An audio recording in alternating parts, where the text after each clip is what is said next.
El pueblo unido jamás será vencido. El pueblo unido jamás será vencido. El pueblo unido jamás será vencido. El pueblo unido. Alors, bonjour, j'espère que vous n'êtes pas trop fatigué non plus. En tout cas, bravo d'être venu, d'avoir osé venir à une présentation sur la philosophie un dimanche matin comme ça. Mais ouais, cette école, elle a lieu à un moment vraiment important. Genre, les perspectives hier nous l'ont montré, on voit des révolutions de la Gen Z partout dans le monde. L'ordre libéral d'après-guerre juste s'effondre devant nos yeux. On a la montée du protectionnisme. Et on est en plein milieu de l'Europe, le cœur de cette crise qui prépare rapidement des situations révolutionnaires.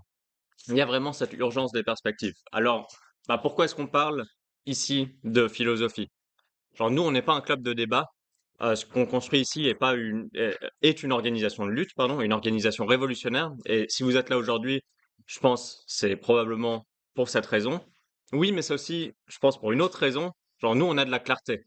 Dans un océan de gens qui font des trucs, d'activistes, nous, on a de la patience, un calme, une vraie compréhension du monde qui est devant nous. Et je pense derrière ça, il y a un point vraiment important. Il faut d'abord comprendre ce monde si on veut pouvoir le changer. Comprendre l'histoire, comprendre l'économie, etc. Alors, comment faire? S'il y a encore quelques années, on regardait en surface, on pouvait voir un ensemble d'éléments devant nous. On vit dans une société capitaliste divisée en classes, très bien. Il y a une lutte entre ces classes, la bourgeoisie étant dominante, le prolétariat dominé. Très bien. À noter que même les bourgeois n'ont jamais, ou les bourgeois conscients en tout cas, n'ont jamais nié ces faits. De l'économie politique classique jusqu'à Warren Buffett, qui disait encore en 2006, il y a bien une guerre de classe, mais c'est ma classe, celle des riches, qui mène cette guerre et nous sommes en train de la gagner. Et on pourrait continuer. Nos sociétés fonctionnent sous le règne de la production marchande. Les États-Unis sont la puissance capitaliste dominante, la police mondiale. Si t'es prolo, tu vas devoir taffer toute ta vie pour manger, etc., etc. Et tout ça, c'est très bien, c'est déjà une collection de faits. Et pendant des décennies, pardon, pour les gestionnaires du capitalisme, ce genre de collection de faits était bien assez pour assurer les conditions pour accumuler du capital, tout en assurant que le prolétariat ne se révolte pas. Mais pour nous, une connaissance de faits seuls, de faits isolés, ne suffit pas. Certes, dans des moments de relative stabilité, on peut nous aussi appliquer les connaissances du passé de manière formelle. On peut simplement appliquer ou citer des passages de Marx ou Engels, mais on ne vit pas dans des périodes euh, paisibles. On vit dans un monde en profond chaos qui parcourt des transformations extrêmement rapides. Aujourd'hui, les experts bourgeois se pètent régulièrement la gueule. Genre, pour ne prendre qu'un seul exemple, dans une tribune de tout début 2023 qu'on trouve dans Le Monde, on apprend que Poutine a déjà perdu la guerre. Et 3 ans après, Trump propose des concessions jusqu'à reconnaître la Crimée, Louhansk et Donetsk comme territoire russe, des concessions que Poutine en fait continue d'ignorer parce qu'il a toutes les cartes en main. Et en même temps, ces experts bourgeois, il faut les comprendre. Comment se fait-il que les impérialistes français qui ont toujours dominé l'Afrique perdent du terrain face à la Russie? Comment se fait-il que hier encore, les États-Unis étaient les gardiens mondiaux du libre marché, ils imposent aujourd'hui des droits de douane sur la pauvre Suisse neutre? Comment se fait-il que la Chine, ce pays où on exportait notre capital, ose aujourd'hui entrer dans une guerre économique avec les États-Unis? Et qu'est-ce que c'est Trump? Qu'est-ce que c'est Mamdani ou Mélenchon qui apparaissent au sein de notre belle démocratie bourgeoise? Pourquoi est-ce que, alors que A a toujours été égal à A, il se transforme aujourd'hui en son contraire? Dans ce contexte, la vieille logique formelle ne peut plus expliquer grand-chose. Il nous faut une méthode pour comprendre ces transformations, pour voir au-delà du chaos et aller à l'essence de la situation actuelle. Il nous faut expliquer le lien entre tous ces faits jusqu'à faire ressortir des lois du mouvement qui opère en leur sein, aller de tous ces faits particuliers à une théorie générale. Cette méthode, la logique du mouvement, si on veut, c'est la dialectique. La dialectique, elle tombe pas du ciel. Elle n'est pas née dans la tête de Marx, quoiqu'il ait eu une très grosse tête. Non, la dialectique, elle est le produit d'un long développement de la pensée humaine. Il a d'abord fallu à l'humain décrire les choses, les différencier, les classer selon des propriétés avant de pouvoir décrire les liens entre ces choses. Si on veut, il a d'abord fallu comprendre les propriétés des différents types de pierres, du bois, des animaux, pour pouvoir se repérer dans le monde actuel. Il a d'abord donc fallu différencier les choses. Le bois est différent de la pierre, A égale à A, mais A n'égale pas à non A. Et cette classification, cette logique formelle, marche souvent très bien. Mais le problème, c'est que quand un éclair vient frapper un arbre, A se transforme soudainement en non A. Du paisible bois jaillissent les flammes. Et la logique formelle ne suffit plus pour expliquer grand-chose ici. Pour dompter le feu, il suffit pas de classer les choses, il faut expliquer leur interrelation. Il faut comprendre que le feu n'est pas un élément de la foudre, une propriété de la foudre, rajouté par-dessus le bois. Il faut comprendre que c'est le bois qui brûle, que le bois contient en soi le potentiel de sa négation. Et d'ailleurs que ce potentiel peut être réalisé pas seulement par la foudre, mais aussi par nous, en entrechoquant des silex par exemple pour créer une étincelle. Et après on a aussi découvert d'autres méthodes pour créer le feu, notamment frotter 2 morceaux de bois. Ouais, si on frotte 2 morceaux de bois, ça crée en apparence rien. Et la logique formelle, avec une vision linéaire un peu intuitive, nous dirait donc que que rien ne serait jamais créé à partir de frotter du bois. Mais pourtant, continuer de frotter et la quantité se transforme bientôt en qualité. La friction produit au bout d'un moment un saut qualitatif et de ce mouvement jaillit une flamme à nouveau. Et je pense que là, on voit déjà un peu les germes d'une pensée dialectique, certes pas encore, enfin certes très peu développée pour l'instant, mais l'histoire de la pensée humaine a vu s'enchaîner ce genre d'exemples sur des niveaux de complexité toujours de plus en plus avancés. Et on a vu de grands philosophes formalistes avec et contre eux de grands dialecticiens. Les Grecs, dont on parle dans l'histoire de la philosophie, avaient déjà établi les lois de la logique formelle qui restent en grande mesure inchangées jusqu'à aujourd'hui, jusqu'à nos jours, mais il y avait aussi de grands penseurs dialecticiens comme Aristote qui cherchaient à expliquer le monde dans son mouvement. Et en fait, avec le progrès de la science, la dialectique continuait de se préciser, de s'enrichir continuellement. Le travail immense, par exemple, de classification des espèces, la recherche de leurs différences permit l'émergence de la théorie de l'évolution, permit de montrer leur unité évolutive à travers ces différences. En fait, sur la base de tous ces développements, et même des fois en anticipation à certaines découvertes scientifiques, comme l'évolution, genre, cette histoire de la dialectique aboutit finalement dans un homme, Hegel, la dialectique dans un seul allemand. Pour Hegel, la logique formelle, inchangée depuis des millénaires, avait fait son temps. Pour lui, le monde n'était pas juste une série d'éléments isolés, mais un tout interconnecté. Pour lui, le monde n'était pas figé et ne bougeait pas non plus sous l'impulsion d'une force extérieure, mais se mouvait à travers ses propres contradictions internes.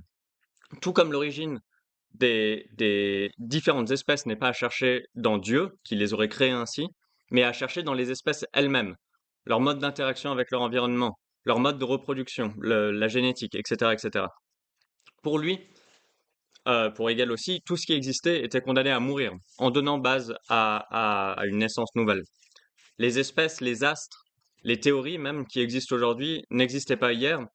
Elles sont la négation d'anciennes espèces, de vieux astres, de vieilles théories, et seront à leur tour niées par de nouvelles, dans une grande spirale ascendante de l'histoire. Bref, Hegel avait pas peur de ces contradictions, de l'infini, de toutes ces choses qui horripilent les formalistes. Sa méthode était là, genre un énorme pas, un pas d'ampleur historique pour la pensée humaine. Il reposait sur l'épaule des plus grands penseurs avant lui et les repoussait en même temps pour s'élever plus haut que tous les précédents. Cependant, chez Hegel, la dialectique, elle apparaissait sous forme déformée. Ce développement majeur de la pensée, cette anticipation des sciences à plein d'aspects, se présentait à nous sous la forme de l'idée absolue, prenant conscience d'elle-même dans la tête de l'individu Hegel. C'était de l'idéalisme par opposition au matérialisme. Et Hegel lui-même définissait ces deux courants, l'idéalisme et le matérialisme, ces deux courants majeurs de la philosophie, en les termes suivants. Le matérialisme, Hegel disait réalisme, mais voilà, considère les choses en elles-mêmes et pour elles-mêmes, en dehors de la conscience, telles qu'elles existent et se présentent à cette dernière sous la forme d'une matière étrangère et déjà existante. L'idéalisme, cependant, pour la raison que la conscience est essentielle à leur connaissance, considère que la conscience elle-même pose ce monde et produit cette détermination par sa relation médiatrice et son activité, soit entièrement, soit en partie. Pour simplifier un petit peu, genre, en fait, déjà sur cette base, Hegel se disait idéaliste, ouvertement, mais ce qu'il y a derrière, c'est en gros le développement du monde matériel n'était pour lui qu'un produit du développement de l'idée qui s'aliénait dans la nature pour se retrouver enfin euh, chez le grand Hegel. Mais la vérité, c'est que tout ça, c'est à l'envers. Genre, Marx parlait d'un colossal avortement philosophique.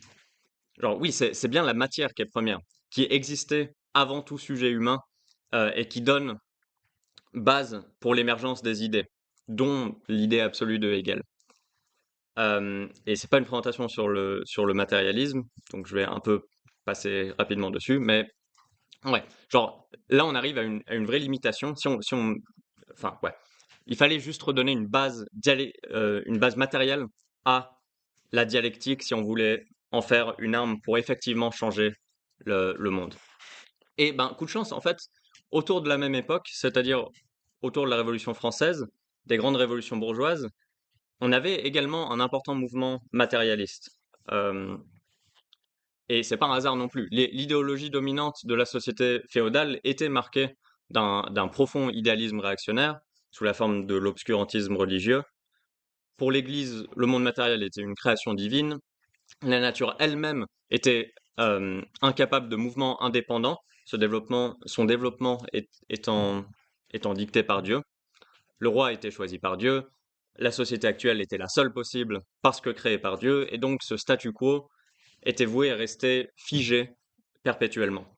Mais le problème, c'est que sous la surface, cette société féodale était en fait pas si figée que ça. Elle était rongée de contradictions assez profondes. Elle voyait se développer en son sein une couche d'artisans, une couche de marchands, et avec elle aussi une couche de travailleurs dépossédés qui quittaient les campagnes pour venir s'installer dans les bourgs. Bref, le féodalisme portait en fait déjà des embryons d'une société nouvelle, une société qui était elle-même portée par de nouvelles classes naissantes, et principalement le prolétariat et la bourgeoisie. Et tout système féodal, et avec lui l'obscurantisme religieux, en fait c'était bien embêtant pour la bourgeoisie naissante, déjà parce que le clergé servait de bras idéologique à la noblesse, pour maintenir le tiers-état sous domination, et pour maintenir en général toutes les taxes et les limitations féodales qui empêchaient le développement du marché capitaliste, mais aussi très simplement parce que le développement productif qui avait lieu dans les bourgs avait besoin de progrès techniques, de machines, bref, juste de science. Et déjà, la machine à vapeur venait faire trembler les palais de la noblesse. Sur le plan idéologique, la bourgeoisie avait aussi, enfin, ou plutôt l'imprimerie et les universités se développaient aussi dans les mains de cette jeune bourgeoisie. Et donc la bourgeoisie, alors révolutionnaire, s'engagea sur le chemin du matérialisme, contre l'idéalisme religieux. Il fallait enlever le voile de l'idée pour montrer la réalité pour ce qu'elle était, à savoir rongée d'antagonisme, porteuse d'une société nouvelle. De là, les Lumières, l'encyclopédie, en Angleterre, l'économie politique, Adam Smith, etc. Mais cependant, ce matérialisme, il était en fait très limité. Oui, c'est vrai que certains de ces messieurs quittaient les hauts cieux de l'idéalisme pour venir analyser le monde matériel, le monde uniquement matériel, mais par là, ils niaient unilatéralement le domaine de l'idée. Ils venaient faire s'écraser en fait toute la philosophie dans les profondeurs de la misère humaine. Pour eux, l'humain n'était qu'une machine matérielle soumise aux lois de la matière et incapable de rien y faire. Et là, il y a un embryon de choses justes, mais en fait, si on réduit à ça, c'est une vision qui est purement fataliste, qui est purement mécanique. Et crucialement, c'est une vision qui n'explique absolument rien du tout sur le rôle de l'humain dans l'histoire, sur le rôle de l'individu, sur le rôle de la culture. Ce matérialisme mécanique nous dit juste qu'il faut fermer les yeux en fait sur toutes ces choses et faire semblant que ça n'existe pas. Et donc, ben, ce matérialisme mécanique défendait la révolution bourgeoise non sur la base d'intérêts de classe, non sur une analyse historique des contradictions du féodalisme, mais juste sur la base de la raison à la fin. La révolution républicaine bourgeoise était rationnelle, scientifique, et c'est pour ça qu'elle allait arriver. Le problème, c'est que cette vision est totalement figée elle-même. Ces penseurs ne se rendaient pas compte que leur raison était en fait le reflet de la lutte entre la bourgeoisie et la noblesse. Ils ne voyaient pas non plus que cette raison serait immédiatement dépassée par une nouvelle raison prolétarienne. Et d'ailleurs, en fait, les premiers communistes avant Marx ne le voyaient pas non plus. Eux aussi, c'était des matérialistes mécaniques, des formalistes, qui disaient que la Révolution française était en fait du coup pas finie, parce que pas encore assez scientifique. Et donc, on a eu des discussions éternelles sur si le droit à la propriété privée était scientifique ou pas, des discussions totalement stériles, puisque les deux s'opposaient des schémas préconçus sans rien comprendre au mouvement contradictoire de l'histoire, sans rien comprendre à l'antagonisme de classe qui les séparait. Et donc, ces matérialistes étaient non seulement formalistes, mais même, en particulier dans le domaine de l'histoire, ils finissaient par inévitablement devenir idéalistes. À côté de ces matérialistes mécaniques, on a une grande partie aussi des matérialistes de cette époque se nommeraient plus correctement empiristes. Là où l'idéalisme dit l'idée est première, le monde matériel découle de l'idée, l'empirisme dit nos connaissances viennent de nos sens, confrontés à la réalité, de notre expérience. Et ça, c'est un progrès immense. Dans ce contexte, c'est un pas décisif vers le matérialisme, mais en fait, ça dit pourtant pas tout. Crucialement, l'empirisme s'arrête avant de dire que la réalité à laquelle est confrontés nos sens existe indépendamment de nous, indépendamment de nos sens, indépendamment de notre expérience, que l'objet existe indépendamment du sujet conscient. Et ceci, c'est une porte ouverte à l'idéalisme. Parce que, oui, il est donc permis de dire qu'en dehors de notre subjectivité, le monde n'existe pas. Peut-être que c'est nos sens qui nous permettent de comprendre le monde, oui, mais c'est aussi nos sens qui créent ce monde. Ou alors, on dit que ce monde, peut-être, il existe en dehors de nos sens, mais nos sens ne seront jamais capables de le comprendre réellement, juste en surface, de manière déformée par nous, ce qui revient donc exactement au même, du point de vue de la connaissance. En fait, l'empirisme, comme toute tendance subjectiviste, était incapable de comprendre le lien entre l'idéal et le matériel, entre le sujet et l'objet, d'exprimer la relation entre le sujet pensant dans ce monde objectif. Et donc, il pose ces deux règnes côte à côte, de manière formelle, séparés d'un mur infranchissable. En fait, pour répondre conséquemment à cette énigme de la connaissance, du rapport entre le sujet et l'objet, il aurait fallu la dialectique. Mais la bourgeoisie ne s'intéressait déjà plus à ça. Le règne de la raison se révélait être celui de la bourgeoisie, et elle en était bien contente. Une fois arrivée au pouvoir, elle s'engagea à son tour sur le chemin de la logique formelle et de l'idéalisme ouvert, afin de masquer son règne derrière le voile démocratique qu'on connaît, de faire paraître le capitalisme comme étant le seul mode de production possible, depuis toujours et pour toujours, la fin de l'histoire. Et le subjectivisme se révéla être, dans ce contexte-là, très utile pour défendre le régime de la bourgeoisie de manière aussi un peu plus camouflée. Aujourd'hui, typiquement, c'est sans doute l'arme préférée de la bourgeoisie, à travers ce qu'on appelle le postmodernisme. Et ouais, les postmodernes partent aussi de la subjectivité de chacun, la jugeant comme unique porteuse de la vérité. En face, le monde objectif n'est conçu par eux que comme un grand chaos aléatoire, basé sur les performances des individus. Les sociétés, à travers l'histoire, n'ont aucun lien entre elles, elles sont simplement un amas de formes isolées. Ils rejettent donc les méta-narratives, c'est-à-dire que l'histoire n'a pour eux aucun sens, aucune progression, aucune loi que l'on pourrait comprendre. On est juste voué à tourner en rond, en ayant comme seule exutoire, la performance individuelle, la déconstruction, etc., etc. Et d'ailleurs, il s'arrête même pas en si bon chemin parce que si le sujet pensant n'a aucun lien avec le monde objectif, alors on peut juste rien comprendre du tout. Typiquement, si le mécanicien de chez Rolex a une perception très différente de celle du caissier de la Migros, pourquoi alors parler de classe ouvrière? Les femmes noires n'ont pas le même point de vue que les femmes blanches, pourquoi alors parler de femmes? Tout est particulier, rien n'est général.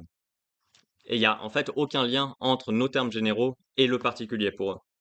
Dans un livre postmoderne ultra classique, plus précisément théorie queer, qui s'appelle Testo Junkie de Paul B. Preciado, on apprend par exemple que les identités sexuelles ont été inventées en 1848. Pourquoi? Parce que le mot homosexuel, la généralisation, est apparu pour la première fois dans une lettre de l'époque. Et ce qui importe ici est pas de savoir si des relations homosexuelles existaient dans les faits avant 1848, parce que de toute façon, l'homosexualité n'existe pas. C'est que des manifestations particulières de subjectivité qui n'ont rien à voir entre elles. Ce qui est important, c'est de savoir quand le terme a été créé, et c'est ce terme qu'il faut attaquer, puisqu'il commet le crime odieux de généralisation.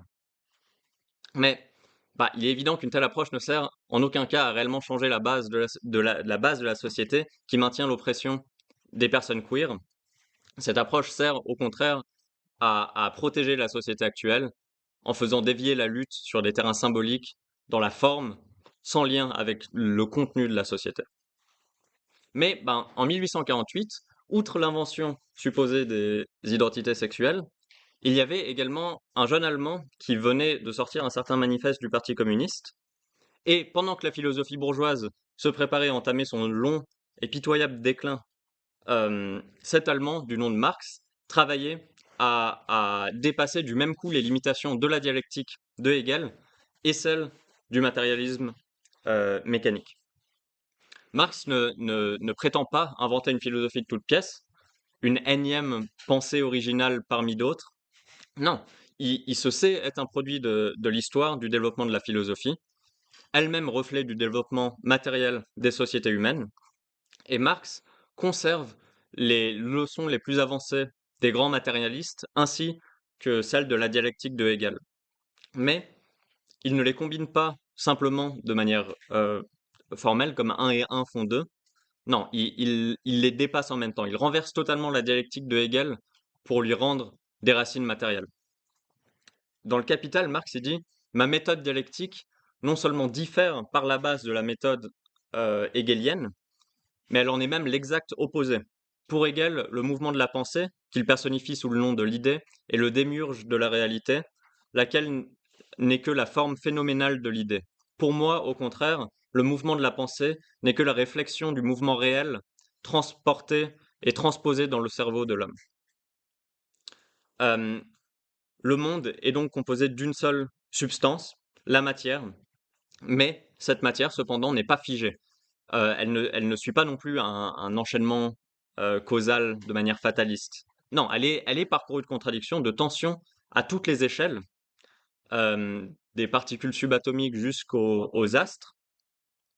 Et cette matière, elle contient le potentiel de s'organiser en formations extrêmement complexes, jusqu'à prendre conscience d'elle-même dans la conscience humaine. Les idées produites par notre cerveau sont le produit d'interactions matérielles, de neurones, de signaux bioélectriques, etc. Ces idées ne se développent pas dans nos cerveaux de manière isolée. Elles émergent sur la base du développement de l'entièreté de notre corps et de son interaction avec le monde extérieur. Par exemple, la loi de la gravité, elle n'est pas apparue de nulle part dans le cerveau de Darwin. Elle est apparue par la confrontation de l'humain à son environnement, par la nécessité de comprendre pourquoi les choses tombent.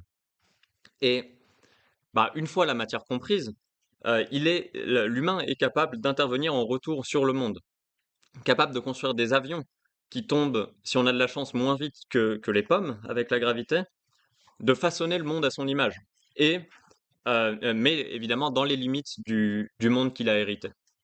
L'humain ne devient donc pas libre en inventant des utopies dans sa tête, il devient libre en déduisant des théories depuis les lois de la matière, conformes à la matière, et en les utilisant pour changer la matière.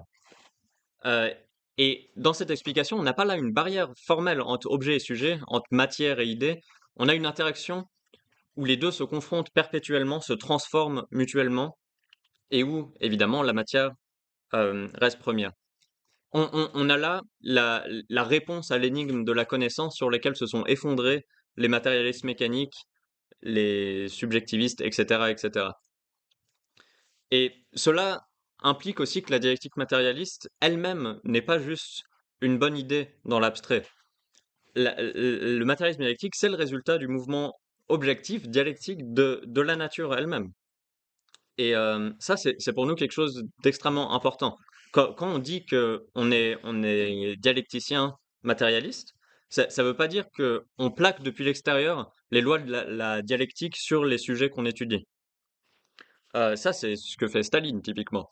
Dans sa brochure Matérialisme dialectique et matérialisme historique, qui était censé servir de livre de référence sur la question pour les membres du Parti communiste de l'Union soviétique, il dit: le mode dialectique de pensée a été étendu par la suite au phénomène de la nature et est devenu la méthode dialectique de connaissance de la nature. Du coup, tout est à l'envers. Lui, il dit la dialectique de la pensée créée dans notre tête et ensuite imposée à la nature qui devient ensuite dialectique. Sauf que c'est justement l'inverse. C'est la dialectique de la nature, la dialectique de l'histoire des sociétés humaines qui ont trouvé leur reflet dans la pensée humaine. Et d'ailleurs, Mao fait de même dans De la contradiction. Jamais vous trouverez un livre ou une brochure avec plus de fois le mot contradiction. Il y en a 300 en 30 pages. Dialectique, il y en a 60 fois, etc., etc. Et pourtant, aucun gramme de dialectique là-dedans. Mao plaque des termes hégéliens de manière totalement formelle sur des phénomènes qu'il ne comprend pas. Et une fois qu'il a dit assez de fois que c'était dialectique, il programme triomphalement que le phénomène a été expliqué et que, pour cette raison, il faut soutenir la bourgeoisie nationale ou ouais, quelque chose comme ça. On a un article dans le Défense du marxisme, je sais plus lequel, mais du coup je vais pas m'étendre dessus. Et ce jeu est même fait par les postmodernes eux-mêmes, comme Preciado dont j'ai parlé tout à l'heure. Dans son livre, il mentionne plusieurs fois Hegel et dit: la dialectique entre pharmaco et porno se manifeste déjà dans les contradictions entre divers biocodes, low-tech et high-tech, de la subjectivité qui procède de plusieurs régimes de production du corps. Cette citation me semble parfaitement claire, mais je vais quand même essayer de l'expliquer. Mais en gros, ça se résume à: il y a de l'industrie pharmaceutique, il y a la pornographie, les deux font partie de la subjectivité des familles, donc c'est dialectique. Et après, voilà, le but en soi, c'est de dire que c'est dialectique. Le terme dialectique disparaît immédiatement de la page suivante. Bref, toute cette dialectique, tous ces exemples-là, c'était évidemment bien utile pour la bureaucratie soviétique ou pour nos bons philosophes pour justifier à peu près n'importe quoi. On explique quand à peu près rien du tout, tout en jouant au savant. Et cette dialectique, c'est vraiment la dialectique des sophistes. Elle n'a rien de commun avec nous. La véritable méthode du marxisme part de l'objectivité, c'est-à-dire qu'elle étudie la chose étudiée à partir de la chose elle-même. Elle met en évidence ses relations externes et ses développements, fait ressortir les tendances, les lois, les propriétés qu'elle renferme, telles qu'elles se présentent à nous, dans leur développement, en les opposant, en les décomposant, etc. Mais pour faire simple, le marxisme part de l'étude réelle sans se contenter de grands mots abstraits, d'a priori formalistes, et c'est dans l'étude de la chose qu'elle redécouvre les contradictions de l'objet d'étude, qu'elle les généralise dans des propriétés, des lois, etc. Pour prendre un exemple concret, notre analyse de l'histoire, c'est pas juste une application de la dialectique matérialiste à l'histoire, parce que on trouve ça rigolo. Non, genre, Marx a aussi retrouvé la dialectique dans l'histoire par une étude méticuleuse de l'histoire elle-même, par une étude des transformations brutales dans les modes de production, par l'étude des antagonismes entre les classes, etc., etc. Et évidemment, Marx n'avançait pas non plus dans le noir. c'est d'abord grâce à la dialectique qu'ils pouvaient réellement étudier l'histoire pour ce qu'elle était, sans vision figée, sans plaquer des formules, qui savaient ne pas avoir peur de découvrir des contradictions, des tensions dans l'histoire. Merci. Ouais. Et comparer seulement cette méthode à nos experts bourgeois, qui cherchent désespérément à trouver le commerce chez les sociétés primitives, par exemple, qui prétendent que le capitalisme a toujours existé et qu'il existera toujours, qui prétendent que les conflits entre les classes soit n'existent pas, soit peuvent être résolus amicalement en faveur des bourgeois pour l'éternité. Bref, ils refusent de voir les contradictions de leur système. La logique formelle a horreur de ces contradictions. Mais pourtant, ces contradictions, elles existent objectivement. Et elles explosent à la surface dans chaque grève. La production est socialisée, mais l'appropriation est privée, dans la main de quelques capitalistes. Elles explosent à chaque crise. Le capital doit produire plus de marchandises que la classe ouvrière est capable de payer. Elles explosent à chaque révolution. Le système capitaliste n'est plus capable de produire rien d'autre que de la misère, de la guerre, et il entre en contradiction avec ses propres ses propres forces productrices qu'il a engendrées. Tout ça, c'est le cœur du marxisme. C'est pas juste dire que les classes existent, pas de juste dire qu'il y a un antagonisme entre ces classes, mais de dire que l'antagonisme entre les classes est précisément le moteur du mouvement de l'histoire. Ça, c'est la dialectique de l'histoire. Les contradictions du système capitaliste lui-même préparent son dépassement et préparent la classe qui doit l'accomplir. C'est pas quelque chose d'extérieur.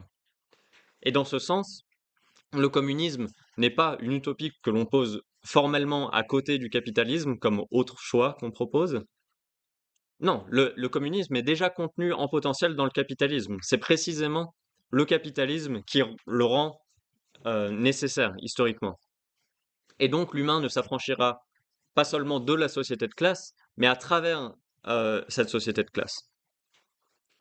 Bref, toutes ces idées, elles sont complètement inacceptables pour la bourgeoisie. C'est pour ça que la classe dirigeante a besoin d'une idéologie formaliste. La dialectique est bien trop révolutionnaire puisqu'elle condamne tout ce qui existe, y inclut le capitalisme, à mourir.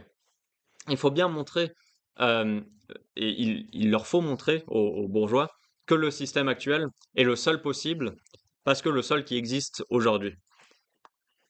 C'est aussi pour ça que la classe dirigeante retombe dans l'idéalisme. Il faut masquer la réalité parce que la réalité est beaucoup trop révolutionnaire. On est là, bien loin de l'époque où la bourgeoisie était encore progressive.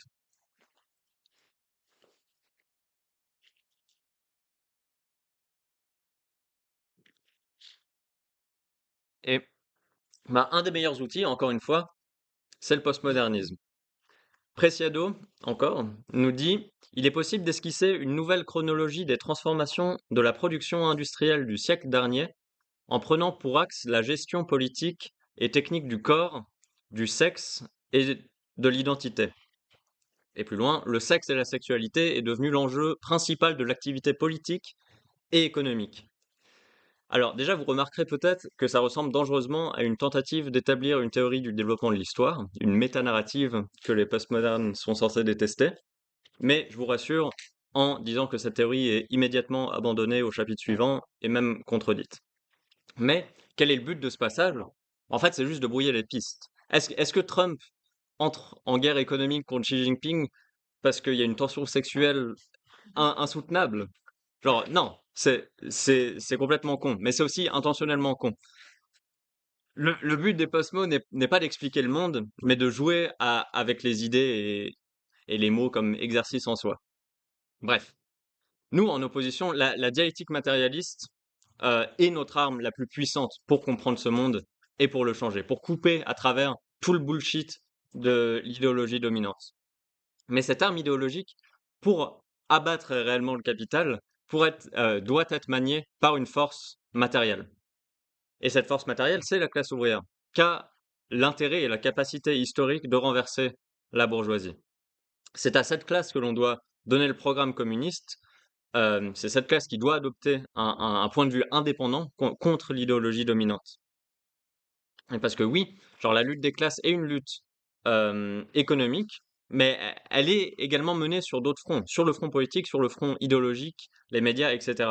Et pour être victorieuse, en fait, la lutte des classes, la lutte de classe du prolétariat doit forcément entrer sur le terrain de la lutte politique.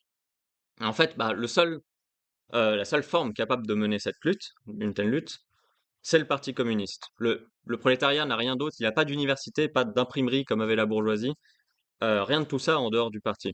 Et c'est donc vital pour le parti d'avoir un point de vue indépendant.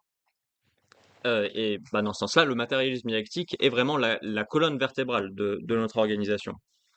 Pour prendre des exemples négatifs sur ce qui se passe quand tu n'as pas cette colonne vertébrale, bah, les réformistes, eux, sont incapables de voir les changements qualitatifs dans la conscience de la classe ouvrière. Et ils tombent dans un pessimisme profond euh, parce qu'ils n'ont pas confiance en cette classe ouvrière. D'ailleurs, un pessimisme qui se retrouve aussi dans certaines sectes d'extrême gauche comme les mandélistes, etc. Genre, par exemple, les mandélistes suisses nous ont publié un magnifique article récemment dans lequel il est écrit que nous pouvons bien sûr prétendre que l'effondrement de l'État bourgeois apportera la révolution, la lutte finale, mais si l'extrême droite est forte, même si l'extrême droite est forte, d'accord, mais soyons sérieux un instant. Quelle est la probabilité que les gens se révoltent dans les États militarisés, d'extrême droite et illibéraux, soumis à une surveillance de masse, dans un monde de violence nue, où le pouvoir se décide par la force des armes? Quelle chance la gauche d'aujourd'hui a-t-elle réellement contre l'extrême droite? Bref, la conclusion, c'est on a perdu, faut envoyer des armes à l'Ukraine. C'est ça le but de l'article. Mais autrement dit, la révolution socialiste est impossible. On doit lutter pour la démocratie bourgeoise, contre l'extrême droite, pour l'Europe, contre la menace russe. Ces réformistes n'ont juste aucune confiance dans la classe ouvrière. Et bah, il est vrai, certains par intérêt, par proximité avec la bourgeoisie, par privilège de bureaucrates, etc. Mais aussi, bah, on a aussi des réformistes, des syndicalistes honnêtes qui n'ont simplement pas l'outil pour comprendre le développement de la lutte des classes, qui ne comprennent pas comment une situation en apparence totalement figée euh, peut, sous la surface, contenir le potentiel d'une véritable explosion sociale. Et donc, ils voient pas d'autre chemin que que celui de la capitulation devant la bourgeoisie. Cette vision figée, ce pessimisme total, est le même qu'on trouve chez beaucoup d'activistes. Ces activistes nous disent, genre, nous on a la vérité, nous on fait des choses, mais le peuple est stupide et continue de vouloir se faire opprimer. Et de là, on tombe dans les plus grandes fantaisies. On se sacrifie dans la construction de ZAD, on va se faire arrêter en se collant à une autoroute, etc. Euh, et en fait, on amoindrit toujours de plus en plus notre programme pour les rendre plus réalistes, plus accessibles aux masses qui ne bougeront jamais, et en utilisant toujours des méthodes de lutte plus radicales. Genre Renovate en Suisse réduit son programme à peu près à faire du double vitrage pour sauver la planète, et pour cela se colle à des autoroutes. Mais ces méthodes en apparence radicales sont donc toujours plus individuelles, elles s'aliènent de la classe ouvrière et permettent aucun pas progressif. En figeant la société, on capitule forcément. Et il faut aussi dire qu'on n'échappe pas à cela en ayant l'approche formaliste inverse, c'est-à-dire en disant simplement que le socialisme est inévitable. Genre, l'histoire a vu une ribambelle de sectes qui cherchaient, qui recrachaient les mots de Marx, de Lénine, de Trotsky, des mots très justes, mais qu'ils ne comprenaient juste pas. On a eu de nombreux dirigeants de la 4e internationale qui étaient capables de faire de très beaux discours, d'écrire de longs livres en mobilisant 1000 citations de Marx. Pendant mai 68, on a vu à travers l'Europe des centaines d'organisations qui appelaient à la dictature du prolétariat, et ces organisations recrutaient, parce que les mots de Marx et Lénine résonnaient avec la conscience des travailleurs, peu importe la pauvreté théorique de ceux qui les disaient.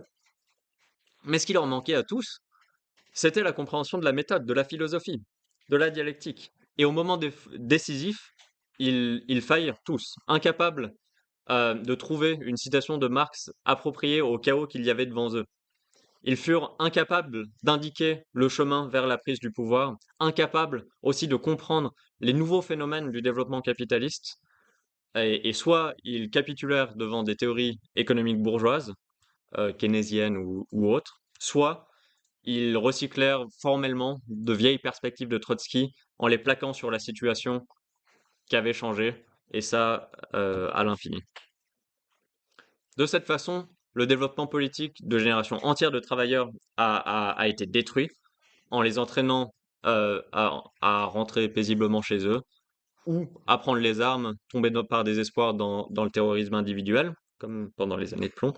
Mais bref, la question n'est pas de poser formellement, à côté du capitalisme, la possibilité de la révolution, même si on dit des mots très radicaux. La question est de montrer comment, à partir de la situation actuelle, nous arriverons à la révolution. Comment cette révolution est déjà contenue et préparée par la crise du capitalisme. Comment construire un véritable parti communiste révolutionnaire. Il ne nous suffit pas de dire que Trump est un démagogue réactionnaire, que Mamdani est enchaîné à un parti bourgeois, et que nous sommes les véritables révolutionnaires. Non, il faut comprendre comment la conscience des prolétaires qui votent aujourd'hui pour Le Pen, pour Trump, peut se transformer en son contraire, en conscience communiste, et en quoi elle est déjà l'embryon de cette conscience, contre la classe dirigeante, contre l'establishment actuellement.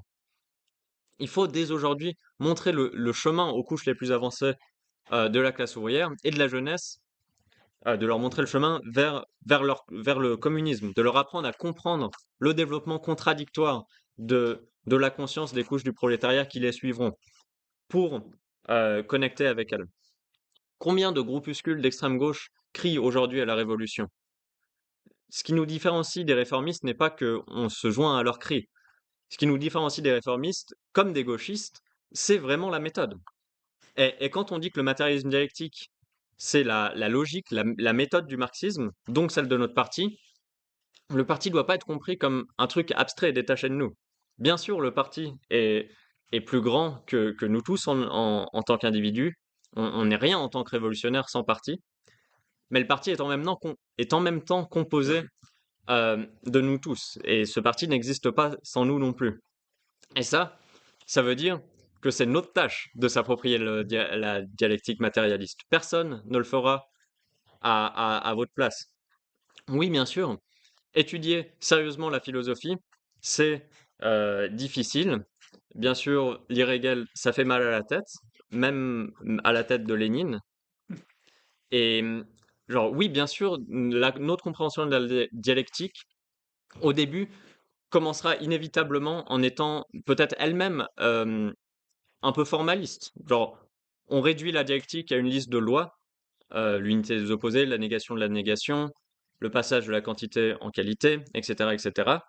On a peut-être un peu tendance à l'appliquer formellement depuis l'extérieur, mais toutes ces simplifications, elles sont inévitables dans le processus de notre compréhension de la méthode du marxisme.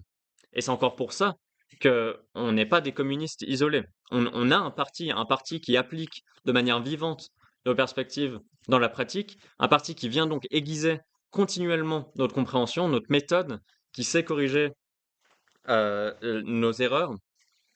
Bref, alors n'ayons pas peur de se plonger dans l'application et l'apprentissage profond du matérialisme dialectique. Il n'y a pas de raccourci pour devenir des cadres. Et Marx disait que les philosophes n'avaient fait qu'interpréter le monde de différentes manières, et que ce qui était important, c'était de le changer. Oui, mais Marx, en se lançant sur le chemin de la transformation du monde, continuait de l'interpréter. Et quand il avait écrit ces lignes, Marx avait déjà interprété les philosophes eux-mêmes, dont Hegel. Nous, non. Alors, au travail. Bonjour camarade. Ouais, moi si je fais mon point, c'est surtout pour vous recommander la lecture de cet ouvrage, donc In Defense of Marxism. Il y a beaucoup de textes qu'on utilise aujourd'hui dans notre travail qui viennent en fait de cet ouvrage.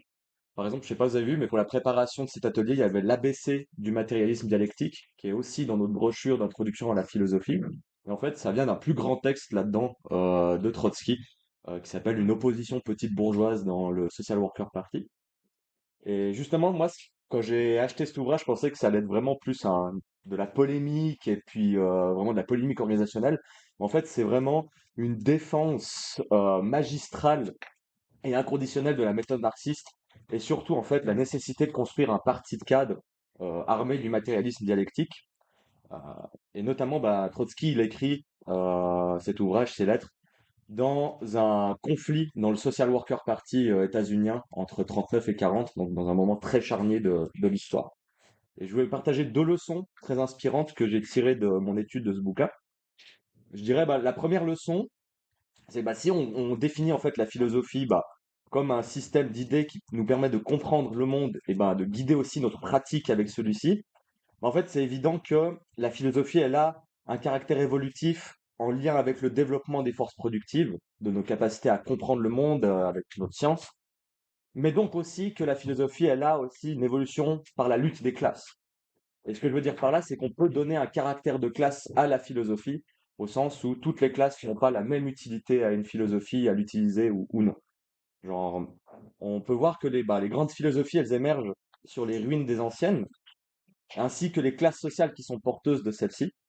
Par exemple, l'exemple qu'on ressort souvent, c'est le matérialisme révolutionnaire de la bourgeoisie, qui a offert des avancées grandioses pour la société, mais en fait, avec la dégénérescence du capitalisme et donc de cette classe sociale, il s'est vraiment retourné en son contraire, en un idéalisme en fait où l'individu et ses idées deviennent la force motrice de l'histoire et finalement deviennent religion en soi. Et la simple découverte du matérialisme dialectique n'a pas changé toute la bourgeoisie en matérialiste dialecticien. Elle n'a pas d'intérêt en fait à utiliser cette philosophie. Et en fait, c'est pas pour rien que Engels, il a parlé de la classe ouvrière comme la seule digne héritière de toute la philosophie allemande, quand il a vu toute la putréfaction de ces penseurs bourgeois et petits bourgeois, tout en corrélation avec le pourrissage de tout le système capitaliste. On constate en fait que l'histoire, elle s'est répétée aujourd'hui d'ailleurs, avec ce monstre informe et cadavérique qu'est le postmodernisme, dans cette seconde crise organique du capitalisme. Et Trotsky, il développe un peu plus ce point dans cet ouvrage, justement. Je le cite. Un travailleur qui est passé à travers l'école de la lutte des classes gagne de sa propre expérience une inclination envers la pensée dialectique. Même si inconscient du terme, il accepte rapidement la méthode elle-même et ses conclusions. Fin de la citation. Pourquoi en fait, quel contenu on a là-dedans? Mais en fait, on voit que la lutte des classes, justement, elle révèle à la classe ouvrière le caractère contradictoire du capitalisme, toute son instabilité, et surtout, du coup, son caractère transitoire et renversable pour la mise en place de sociétés supérieures. Genre, c'est plus une attaque isolée d'un méchant patron, mais c'est un système d'attaque qui va en conflit vers la classe ouvrière. Et en fait, elle a tout intérêt dans sa pratique à utiliser le matériel dialectique, car seule cette philosophie décrit la vie réelle qui est vécue par les travailleurs. Et donc, on peut dire que le matériel dialectique constitue dans la vie sociale la philosophie de la classe ouvrière. Et j'en viens à ma deuxième leçon.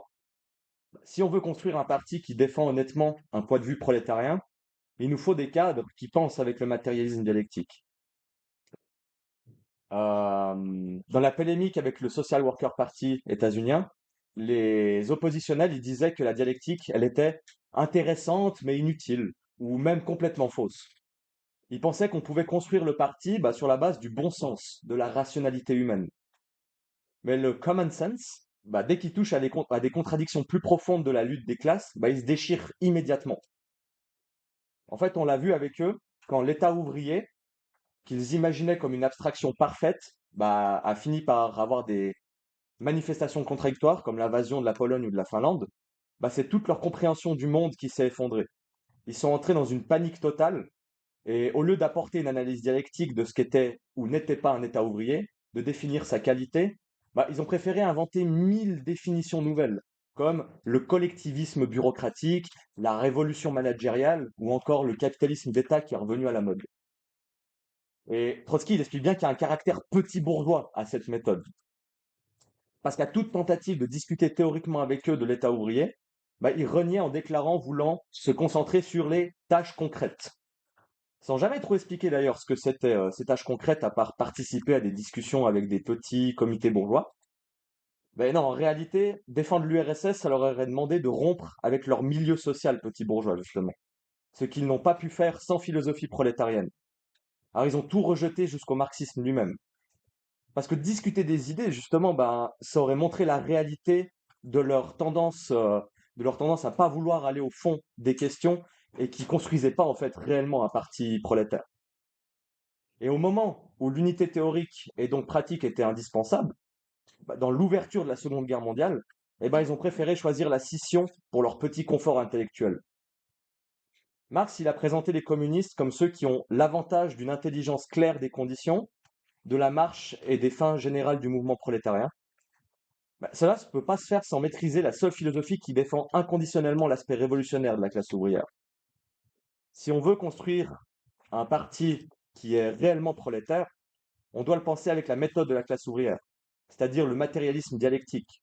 On l'a vu, on ne peut pas, à maintes reprises dans l'histoire, on ne peut pas bâtir une unité solide sur la base du bon sens.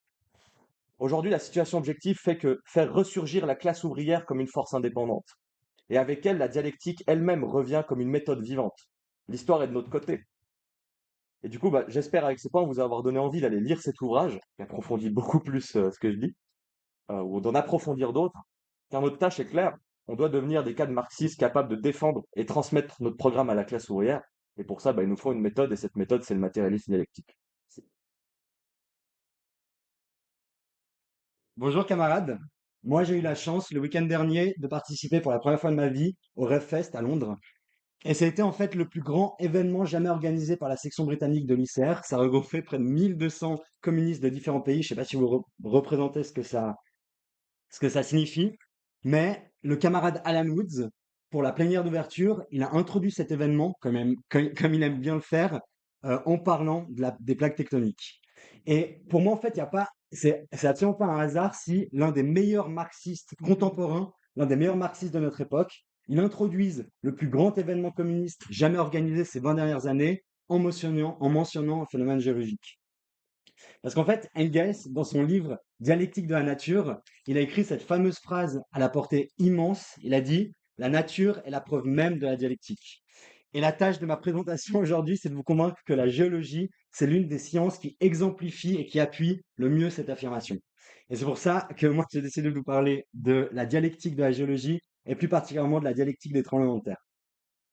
Mais peut-être juste d'un point de vue introductif, que sont les tremblements de terre? Je ne vais pas évidemment pas rentrer dans les détails, mais en fait, on peut voir les tremblements de terre comme, je vais prendre ça comme ça. C'est simple. Mais on peut voir les tremblements de terre comme, il y a la canne de... On peut voir les tremblements de terre comme l'accumulation en fait, enfin, les tremblements de terre, ils sont produits par le fonctionnement mécanique de la lithosphère, c'est-à-dire cette couche rigide qui constitue les plaques tectoniques. Et ces plaques, elles sont constamment mises en mouvement par des processus profonds et au contact les unes des autres, elles se restreignent mutuellement. Et ça conduit à l'accumulation de gigantesques déformations. On appelle ces déformations des déformations plastiques au sein des roches. Et on peut visualiser ces déformations comme à la manière d'un ressort qu'on compresse ou qu'on étire. Et en fait, cette accumulation de déformations, elle est rendue possible par ce qu'on appelle des forces de friction au sein des roches qui s'opposent à ce mouvement. Ce phénomène, comme vous pouvez le voir sur ce diagramme, en fait, il produit l'accumulation silencieuse. En géologie, on parle d'accumulation asismique d'énergie dans la Terre sans aucune expression apparente en surface. Mais en fait, lorsque ces contraintes, lorsque ces contradictions, elles atteignent un certain seuil, en fait, il y a une rupture brutale qui se produit, qui se manifeste et qui engendre la formation d'un mouvement de faille, c'est-à-dire le déplacement des roches et un réajustement spatial de la Terre. Et ce mouvement de faille, je terminerai là-dessus du point de vue scientifique, ce mouvement de faille, en fait, il s'accompagne d'une relaxation instantanée de toute cette énergie qui a été accumulée auparavant sous la forme d'ondes sismiques, donc de tremblements de terre, qui se propagent et qui conduisent éventuellement aux conséquences dramatiques qu'on leur connaisse. Donc maintenant qu'on a une compréhension un peu commune du mécanisme à l'origine de tremblements de terre, je pense que c'est possible de souligner leur nature profondément dialectique et les raisons pour lesquelles, selon moi, c'est un excellent reflet de la dialectique de la nature. Mais juste avant ça, en opposition en fait à cette conception dialectique des tremblements de terre, je trouve intéressant de brièvement préciser la conception scientifique initiale de ce phénomène, qui était en fait une approche très mécanique. Au début du 19e siècle, même fin du 17e, au début du 18e siècle, fin du 17e siècle, pardon, avec l'expansion et la professionnalisation de la science, en fait, l'étude des tremblements de terre, elle devient, comme beaucoup d'autres domaines, une spécialisation à part entière. Et les chercheurs, ils adoptent à ce moment-là une approche qui est essentiellement empirique. Ils accumulent d'énormes quantités de données, en fait, d'observations. Ils établissent des catalogues, ils recensent les caractéristiques, la taille, la localisation, l'intensité des tremblements de terre. Et ce travail, à l'époque, ce qu'il faut comprendre, c'est qu'il est indispensable. Il a un caractère, il a un caractère véritablement révolutionnaire qui est en phase avec l'effervescence intellectuelle de la révolution bourgeoise. Mais cette approche, elle reste fondamentalement limitée. Parce qu'en fait, en se concentrant uniquement sur la description de ce mécanisme, ben, on est incapable de comprendre les mécanismes profonds par lesquels se meuvent les tremblements de terre. Il faut attendre le début du XXe siècle pour voir apparaître des modèles généraux, en fait, des lois générales qui tendent à expliquer les mécanismes à l'origine des tremblements de terre. Et il y a notamment deux théories fondatrices. J'aurais voulu vous faire un dessin, mais si ça vous intéresse, je pourrais vous en parler plus en détail. Mais deux théories fondatrices, celle du rebond élastique et celle des cycles sismiques. Et en fait, dès lors, sur la base de ces deux théories, qui sont fondamentales, pour reprendre les mots de Rob Sewell, chaque pas en avant dans la science, en l'occurrence en sismologie, elles n'ont fait que confirmer la justesse de la dialectique. Alors, qu'est-ce que nous apprennent ces modèles généraux, qui ont été évidemment construits par l'accumulation de données, par l'accumulation d'expériences? En premier lieu, la théorie du rebond élastique, en fait, elle est à l'origine même de la conception scientifique des tremblements de terre, telle que je vous l'ai décrite il y a quelques minutes, et elle exprime d'une manière flagrante la première loi de la dialectique, la transformation de la quantité en qualité. À la lumière de cette théorie, en fait, on peut comprendre les tremblements de terre comme une accumulation lente, progressive de changements, autrement dit de quantité en fait, sans expression évidente ni en surface ni dans les roches alentours, puis par une rupture soudaine le long d'une faille avec une transformation qualitative brutale du système. En second lieu, donc, je vous ai parlé du rebond élastique. La deuxième théorie fondatrice pour comprendre, pionnière en sismologie moderne, c'est la théorie des cycles sismiques. Elle montre en fait, bon ça je vais vous le dessiner quand même, j'espère que le chairman accepte. Merde, j'ai oublié mes stylos là-bas. Bon, tant pis. Ouais, dommage. Mais en fait, cette théorie des cycles sismiques, elle montre d'une manière remarquable que les tremblements de terre, en fait, ils ne peuvent être compris qu'au travers de leurs contradictions inhérentes. Chaque cycle sismique, il est constitué de l'alternance de deux phases opposées. Une phase intersismique, où les contraintes s'accumulent, et, ok, pardon, et une phase cosismique qui est caractérisée par la rupture soudaine de la faille et la production d'ondes sismiques. Et en fait, on comprend au travers de ces cycles que le phénomène de tremblement de terre, il n'existe que par la contradiction qui le constitue. Les séismes, d'un côté, ils exigent une accumulation progressive de déformations pour pouvoir exister, mais inversement, les contraintes, elles ne peuvent jamais s'accumuler indéfiniment et elles doivent nécessairement se résoudre dans un événement brutal, c'est-à-dire un séisme. Et en fait, de cette manière, c'est impossible de comprendre l'un de ces deux mécanismes de manière figée, en fait. C'est justement leur opposition qui est la force motrice de leur développement. C'est l'unité des opposés, la loi de l'unité des opposés. Et ces phases d'accumulation et de rupture, elles se répètent tant que les forces tectoniques persistent. Mais de la manière dont je vous l'ai décrit, j'anticipe un peu le regard circonspect des camarades qui m'écoutent toujours, et qui se demandent un peu, mais en fait, quid de la dernière des lois, quid de la négation de la négation? Et cette loi, en fait, la négation de la négation, à mon sens, c'est celle qui est le plus remarquablement exprimée, en fait, à travers d'innombrables exemples en géologie. J'ai de la peine à en choisir qu'un. Et des récentes études, elles ont montré, si on reprend l'idée du cycle sismique, qu'à chaque cycle sismique, en fait, il n'y a pas une résolution totale des contradictions qui ont provoqué le tremblement de terre, et à chaque cycle, en fait, chaque cycle recommence sur un niveau qualitatif plus élevé que le précédent. D'un point de vue géologique, ça peut se manifester par exemple par le fait que chaque tremblement de terre engendre une surélévation du sol qui n'est pas complètement résolue lors de l'accumulation de contraintes. Et donc ça provoque au fil du temps une effective augmentation du niveau du sol. Camarades, j'aurais adoré vous partager une autre étude de sismologie des années 90 qui a des implications absolument révolutionnaires et qui pousse encore davantage les principes de la dialectique appliqués à la géologie. Je vais manquer de temps, malheureusement. Mais avant de terminer mon intervention, je vais juste dresser en fait un bref parallèle entre les tremblements de terre et la situation mondiale actuelle. Parce qu'en fait, de manière synthétique, on constate que le phénomène de tremblement de terre, c'est une accumulation discrète de contradictions dans la matière, une rupture soudaine aux conséquences gigantesques et un retour à un état en apparence similaire à sa situation initiale, mais sur un niveau qualitativement supérieur.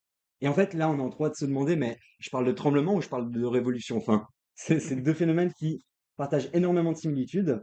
Et c'est absolument pas un hasard si ces deux processus qui, en apparence, sont très distincts l'un de l'autre, donc des révolutions dans un mode d'organisation de la société humaine et des mouvements soudains dans les roches en profondeur, bah, c'est pas un hasard si ces deux mécanismes ils sont régis par les mêmes lois, à savoir les lois de la dialectique.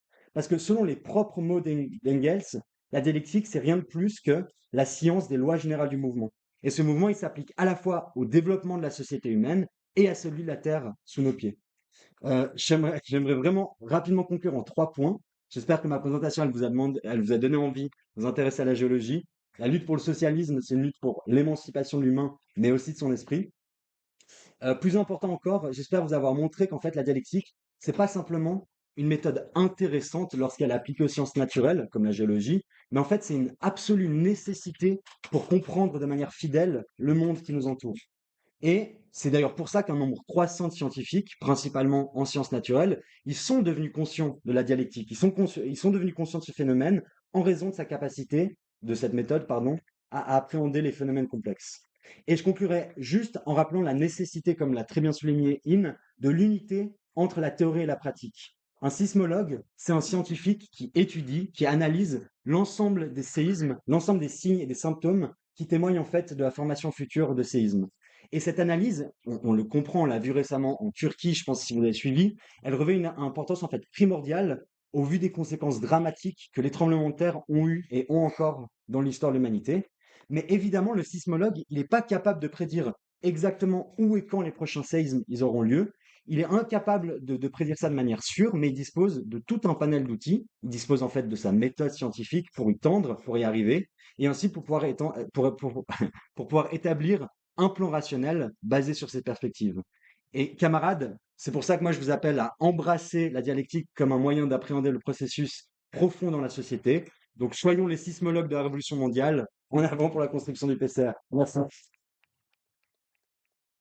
Après moi, il y aura Derso. C'est un peu dur de passer après ça, surtout que je voulais aussi parler de science. Ouais. Mais je pense, bah, un truc aussi, Vincent a un peu touché, c'est que aujourd'hui, même si la majorité des scientifiques se considèrent comme objectifs, comme détachés des questions des luttes politiques dans la société ou quoi, en fait, comme tout individu dans cette société, ils adoptent forcément un certain point de vue philosophique. Et comme toute personne dans cette société, si on n'adopte pas un point de vue philosophique consciemment, on va adopter en dernière instance celui de la classe dirigeante et donc une approche euh, mécanique et rigide, non? Et ça pose aussi des limites à la capacité de comprendre, en fait, à la science, la capacité de comprendre la réalité telle qu'elle est. euh, et ces approches amènent souvent dans l'idéalisme, voire dans le mysticisme. Et même certains scientifiques aujourd'hui essayent de développer des théories comme quoi c'est complètement idéaliste et subjectiviste, que c'est nous qui créons la réalité juste en l'observant. Et moi, je voulais faire l'exemple avec une des grandes révolutions de la biologie du dernier siècle, qui était la génétique.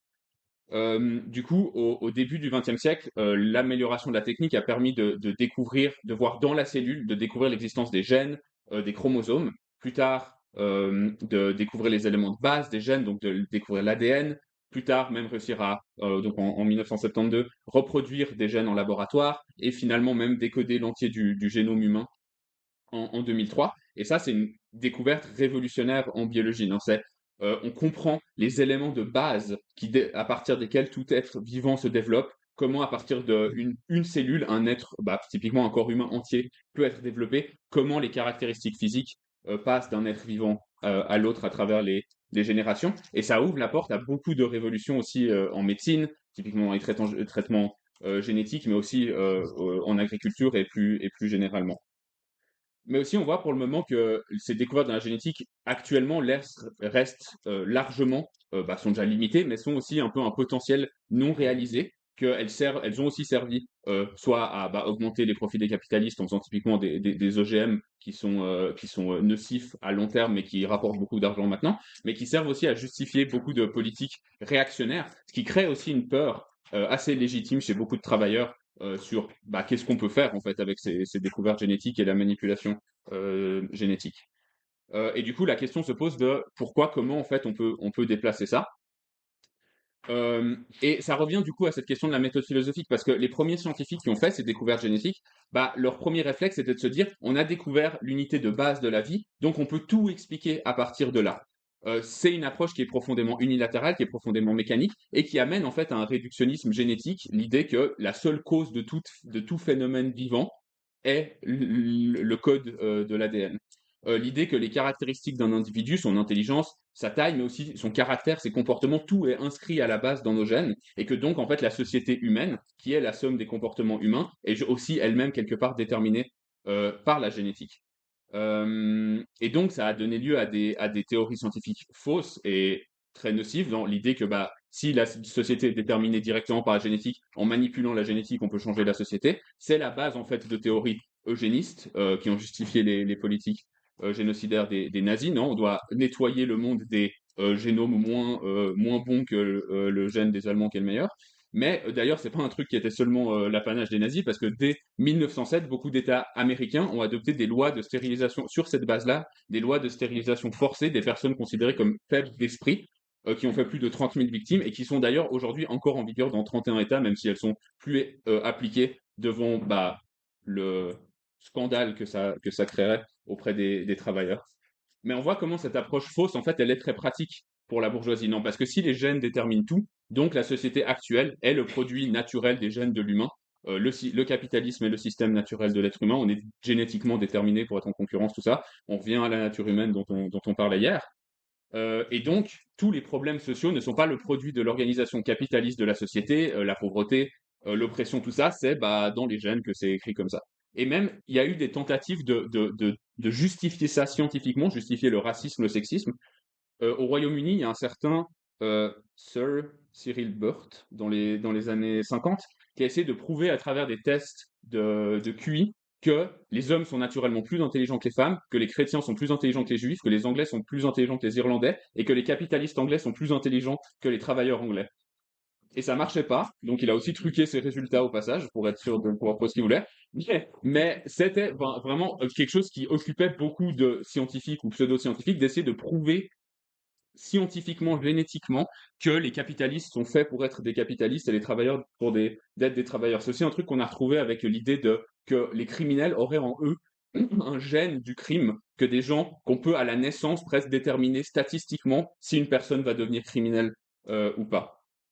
Et donc ouais, c'est quelque chose enfin, la conclusion de tout ça, c'est de dire que la société, elle est génétiquement déterminée, et que si on trouve les gènes qui créent les comportements immoraux, on peut les empêcher de se continuer à se reproduire, de s'exprimer, et donc avec ça, on va créer une société harmonieuse, et ça évacue complètement toute question de l'organisation sociale de la société, de qui possède les moyens de production comme ça, et ça a inspiré aussi, on voit là aussi la peur que que ça crée chez les travailleurs, non, ça a inspiré des œuvres dystopiques comme le film, je pense, Bienvenue à Gattaca, où c'est une dystopie futuriste dans laquelle les gens sont classés par rapport à la qualité de leur ADN et ont une certaine place dans la société par rapport à ça.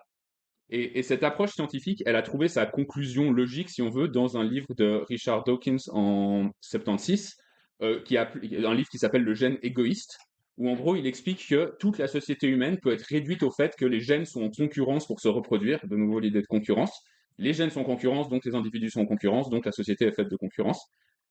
Mais on voit aussi comment, avec ça, comment cette mécanique, elle amène en fait à des idées qui sont mystiques, qui sont idéalistes, parce que pour justifier ça, Dawkins, il est obligé de donner une espèce de volonté immanente au gène de se reproduire. J'en sais, le gène a la volonté de se reproduire le plus possible, ce qui est, oui, idéaliste. Il faut créer une conscience un peu de nulle part pour pouvoir expliquer, justifier sa théorie. Et donc, bah, en un instant, ça explique de nouveau aussi pas grand-chose et ça justifie la domination des capitalistes. Mais du coup, pour dépasser les limites de cette approche scientifique-là, on doit pouvoir bah, comme généraliser la dialectique à la société, donc à travers une révolution socialiste, et aussi enfin, appliquer la dialectique à la science génétique. Et du coup, bah, ça, c'est quelque chose que les scientifiques et enfin, la société future fera aussi après la Révolution. On ne peut pas vraiment le imaginer. Mais dans quel sens ça devrait aller? C'est que bah, déjà maintenant, il y a des recherches qui essayent de comprendre l'interconnexion entre les gènes de l'humain et son environnement. comprendre qu'un être humain se développe sur la base de son génome, c'est vrai, mais surtout dans un certain environnement qui va jouer un rôle déterminant sur quel gène va plus ou moins jouer un rôle dans le développement de l'individu spécifique en question. Genre quelqu'un peut disposer de gènes qui vont lui permettre de devenir très grand, mais si cette personne elle est mal nourrie toute son enfance, bah en fait ce potentiel-là sera jamais réalisé. Ouais. Et ça revient à la question, bah, là, ça amène en fait la question de l'organisation sociale et de l'organisation capitaliste de la société, parce que ça montre que combien de gens dans cette société ont un potentiel de découverte scientifique, de logique, tout ça, immense, qui va jamais être réalisé, parce que ces gens-là sont occupés à passer leur journée dans des tâches aliénantes, répétitives, qui détruisent toute capacité créative, tout ça. C'est la citation célèbre de je sais plus quel marxiste, mais de dire combien en fait d'Aristote aujourd'hui sont occupés à nourrir des cochons, genre, et ne réaliseront jamais le potentiel de découverte qu'ils auraient pu amener à l'humanité. Et ça nous montre que l'idée de constituer genre génétiquement un être humain parfait, qui est un truc qu'on retrouve beaucoup dans les dystopies du cinéma, bah en fait c'est une utopie pure. Parce que cet humain, il évoluera forcément dans une certaine société, et si on veut faire l'exemple par l'absurde, on peut créer essayer de créer ce qu'on considérait comme un être humain parfait sur Terre. Après, on le met sur la Lune et là, il est plus tellement parfait parce qu'il meurt, parce qu'il peut pas respirer. Et du coup, ça montre bien que ça n'existe pas un être parfait en général comme ça. C'est toujours quelque chose en lien avec un certain environnement, une certaine société. Et donc, sous le contrôle démocratique des travailleurs, la recherche génétique, en fait, elle peut ouvrir la porte à plein d'améliorations, de soigner des maladies comme les cancers, qui sont bah, à la base des reproductions de gènes qui foirent, faire des plantes qui peuvent pousser avec moins d'eau et qui permettent d'économiser des ressources, plein de choses qu'on pourra découvrir. Et, ouais. Et du coup, en fait, cette peur qui existe qui est compréhensible de ce qu'on pourrait faire en manipulant le génome, tout ça, dans la société capitaliste, bah, ça vient précisément du fait que aujourd'hui, toute cette recherche est contrôlée par une petite minorité de capitalistes qui va s'en servir surtout pour pouvoir faire des profits et le genre d'horreur que ça peut donner, on n'a pas trop envie de les imaginer. Mais en fait, on voit aussi là le potentiel que ça pourrait avoir sous le communisme, la possibilité de contrôler les bases même de la vie et de nous libérer encore un peu plus de leur domination. Genre, tous les êtres humains, ils pensent, non? Mais pas tous les êtres humains connaissent les lois qui régissent la pensée. T'as pas besoin d'une compréhension approfondie de la philosophie pour penser. Précisément, et ça montre, non? Précisément parce que la pensée est le reflet du monde, non? On pense sans avoir connaissance des règles, des lois de la pensée. Et Hegel, il a dit la même chose en disant, c'est comme la digestion, non? T'as pas besoin d'étudier la digestion pour pouvoir digérer, non? Et de même, tu n'as pas besoin d'une étude de la philosophie pour penser. Mais c'est aussi précisément là que réside le nœud du problème, non? Pour intervenir dans le monde, pour intervenir dans la digestion, le médecin a besoin d'études et les communistes ont besoin de dialectique. Et donc, mais qu'est-ce qui est cette pensée ordinaire, cette pensée quotidienne, pensée sans connaître les lois de la pensée, non? La pensée quotidienne, comme les gens pensent au quotidien. Euh, Genre, dans la vie quotidienne, les choses doivent fonctionner de manière fiable, non? Fiable. L'asphalte sur lequel je marche, c'est de l'asphalte, sinon je ne peux pas faire le prochain pas. Genre, l'argent, c'est de l'argent, sinon je peux pas m'acheter mon café. Donc, la pensée quotidienne, c'est une pensée d'habitude, de répétition, d'utilité, non? Ouais. Et donc, la pensée ordinaire, elle donne l'impression que le monde, il est constant, il est immuable. Les choses sont telles qu'elles sont, elles restent telles qu'elles sont. Et donc, le bon sens, le sens commun, la pensée quotidienne, c'est la version inconsciente, la version non systématique de la logique formelle dont il a parlé. Et ce que je veux dire avec ça, c'est, c'est, si on n'est pas conscient des lois de la pensée, non, des lois qui régissent nos pensées, on est inévitablement contraint, justement par le sens commun, à entrer dans ce monde rigide, dans cette pensée rigide qui est la logique formelle. Et la logique formelle, elle a une certaine légitimité, non? Euh, Toutes les choses ont une certaine stabilité. Genre, ça serait ridicule d'appeler mon pote par un autre nom chaque minute juste parce que ses cellules se sont renouvelées, ses cheveux ont un peu poussé. J'aimerais bien appeler Charles Karl parce qu'il améliore son allemand tout le temps, mais non? Mais genre, je veux dire, ton pote, il est fondamentalement resté le même, non? Mais ce que la logique formelle, elle fait, c'est elle prend une petite partie de la réalité, genre justement ce moment isolé de apparente tranquillité, de stabilité, ce moment, un moment, et le transforme en principe, le transforme en formule. Il en fait une formule, un schéma, une recette qui est après imposée à la réalité. Les choses sont les choses. A est égal à A. Un schéma, une formule qui est après superposée sur la réalité, indépendamment du contenu, indépendamment du changement de la situation concrète. Et ce que je veux dire, c'est que la dialectique, elle est profondément antiformaliste, non? Trotsky disait que essayer de trouver les formules pour le monde, c'est de comprimer le grand courant de toute l'histoire, l'immense courant de toute la nature, de toute l'histoire, de l'amibe jusqu'à nous, comment il a dit, de comprimer ce grand courant de l'histoire à travers un anneau rigide de étroites formules, non? De étroites formules éternelles. Donc, la logique formelle, ce qu'elle fait, c'est elle rend le monde rigide, elle le rend gris, elle le rend mort, non? Et la dialectique, elle comprend le monde dans toute sa beauté, dans toute sa diversité, dans toutes ses couleurs, dans toute sa vie, dans son mouvement, dans son évolution, non? Et et ça soulève une autre question beaucoup plus profonde. Non, si tout est en mouvement, si tout change constamment, comment on peut donc connaître le monde, non? Et ça, c'est une des questions les plus anciennes, les plus importantes de la philosophie.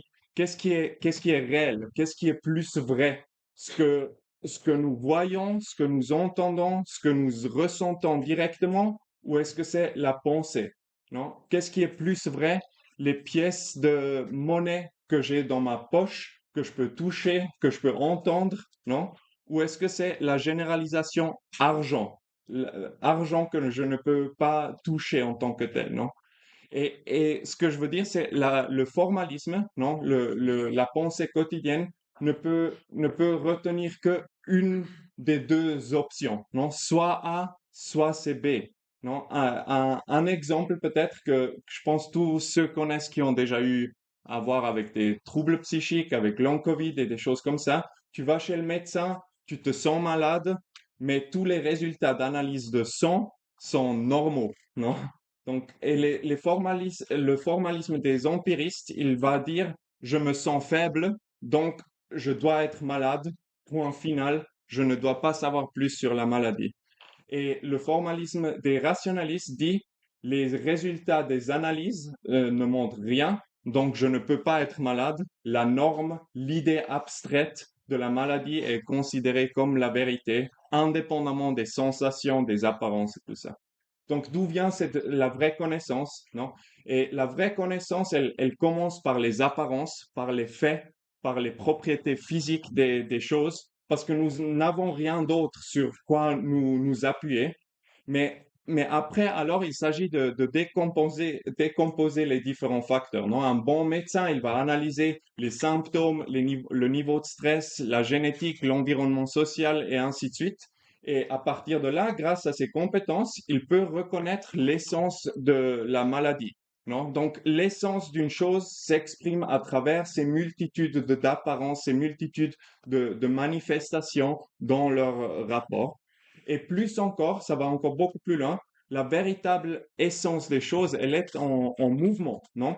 Précisément parce que les manifestations immédiates, ils peuvent aussi contredire l'essence, non? Genre, si je me sens épuisé, si j'ai de la fièvre, ça contredit aussi l'impression immédiate de la maladie. parce que ce sont en même temps des expressions de génération, comment tu dis, de régénérescence. Non, que le corps, il est en train de se rétablir de nouveau. Donc, l'essence, elle contient les deux aspects, non? La maladie et la régénération, l'ascension et le déclin, la vie et la mort, non? Et en saisissant la nature des choses, un médecin, justement, il peut aider. Donc, la véritable connaissance, si on veut, elle part du concret immédiat vers le général, puis de nouveau à la concrétisation. Et ça, c'est le chemin infini de la connaissance, non? C'est un processus d'approche de la vérité. Et donc, la dialectique, elle n'exclut pas la vision unilatérale du monde, de la pensée quotidienne. Elle n'exclut pas les sensations, non? Elle les absorbe comme des aspects d'une vérité supérieure, de la vraie compréhension, non? Elle englobe tous les aspects d'un phénomène, ses relations internes et ainsi de suite, non? Et une fois que nous avons pris conscience de ça, vraiment un monde entièrement nouveau s'ouvre à nous. Et pour conclure,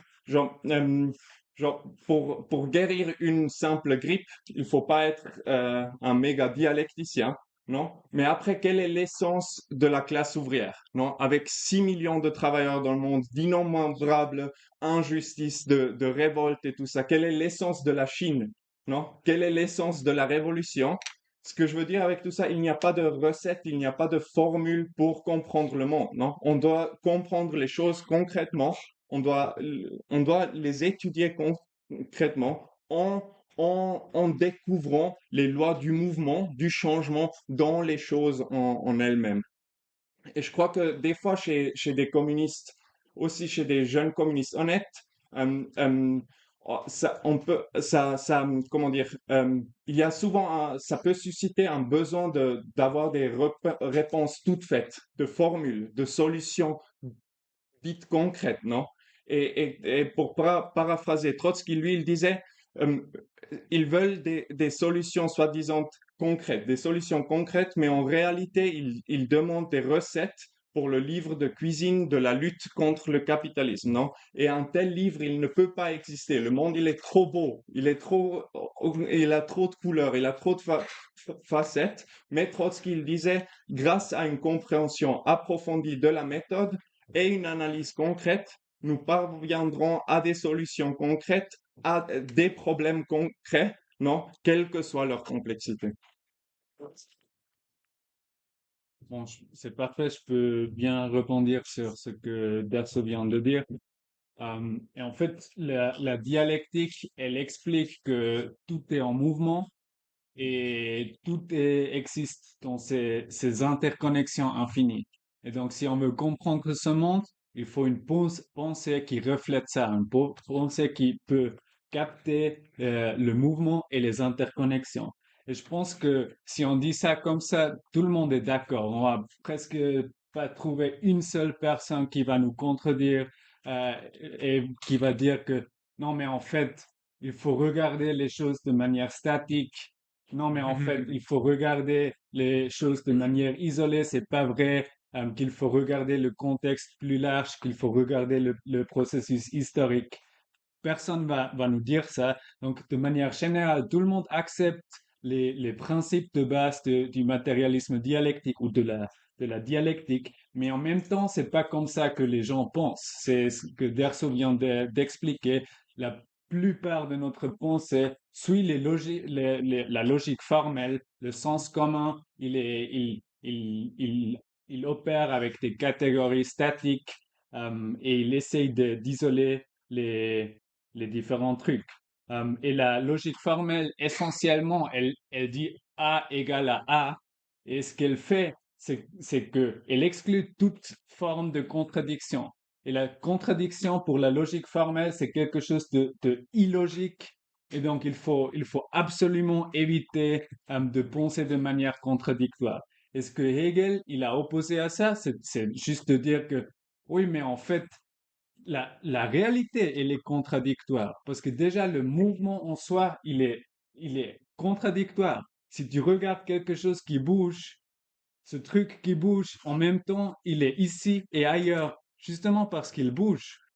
Et si tu veux comprendre quelque chose dans son contexte, si tu veux comprendre un individu, si on prend Charles encore une fois, on voit que Charles, c'est une identité, Charles égale Charles, mais, mais on va pas comprendre Charles si on ne fait pas référence, si on ne le met pas en lien à ce qui n'est pas Charles, son entourage, le monde dans lequel il vit. Donc, en quelque sorte, Charles, il inclut sa propre personne physique et le monde qui l'entoure. C'est une unité des deux côtés. Et donc, Hegel, il oppose à cette logique formelle à A égale A, il oppose à ça la contradiction et la loi de l'interpénétration des opposés. Et c'est Hegel, il était un type marrant, il a bien aimé des termes complexes, il a joué avec les mots, il a dit que, en fait, c'est l'identité de l'identité et la non-identité. Donc, ce qui est égal, A égale à A doit inclure A et B. Donc, en fait, ça semble tellement contradictoire parce que une chose, et on peut uniquement comprendre une chose si on comprend ce qu'elle inclut et ce qu'elle exclut. Donc, on voit contradiction totale, ça semble très bizarre parce que ça veut dire que on peut uniquement comprendre une chose si on voit qu'en même temps, les deux côtés se présupposent en même temps, mais en même temps, elles s'excluent mutuellement. Et j'aimerais vous donner un exemple hyper important pour nous en tant que marxistes. C'est juste la lutte de classe, la relation entre le travail et le travail salarié et le capital. Et une petite anecdote, si j'ai le temps, je pense. Il y a à peu près 1000 ans, j'étais dans un camp de la jeunesse, camp de formation de la jeunesse socialiste. Et le sujet, c'était l'économie. Et ils avaient tous ces termes marxistes, justement le capital, le travail, le salaire, tout ça. Ils parlaient de Marx, mais en même temps, ils ont mis toutes ces catégories dans ce schéma de l'économie bourgeoise. Peut-être vous savez que l'économie bourgeoise, elle parle de différents facteurs de production. Donc, les richesses qu'on voit, l'économie, elle fonctionne parce que il y a des différents facteurs comme le capital, la terre, le travail. Et ce sont des différents facteurs qui sont isolés. Ils existent indépendamment les uns de l'autre. Et ils m'ont expliqué ça et j'ai contredit à ce qu'ils venaient de présenter pour provoquer un peu. J'ai dit que non, mais en fait, le travail, c'est le capital et le capital, c'est le travail pour provoquer justement. Et ils m'ont dit, non, mais c'est pas vrai. Le capital, c'est le capital et le travail, c'est le travail. Donc A égale A, B, P égale B. Et ça semble tellement logique. Mais en fait, on peut pas comprendre ces deux si on ne le met pas en relation les uns avec les autres. Parce que le capital, en fait, c'est quoi? C'est pas juste une quantité d'argent. Non, en fait, c'est le travail accumulé.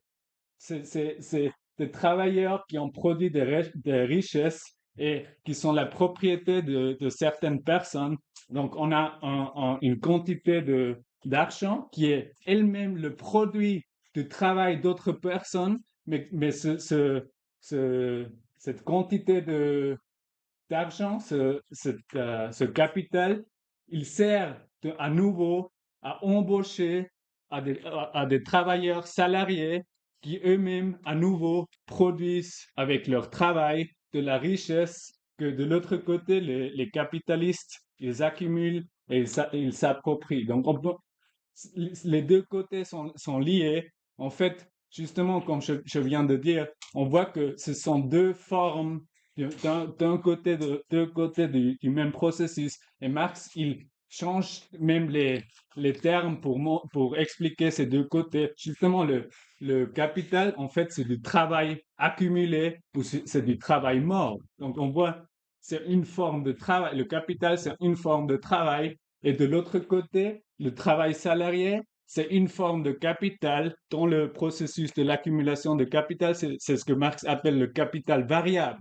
Donc, on voit que les deux choses sont liés, sont partie d'une même relation, ils se présupposent, mais en même temps, ils s'excluent parce que les deux côtés ont des intérêts fondamentalement opposés, que on a les travailleurs qui veulent bien vivre, on a le capital, les capitalistes qui veulent accumuler le profit, et l'un ne va uniquement contre l'autre. On a des intérêts fondamentalement opposés.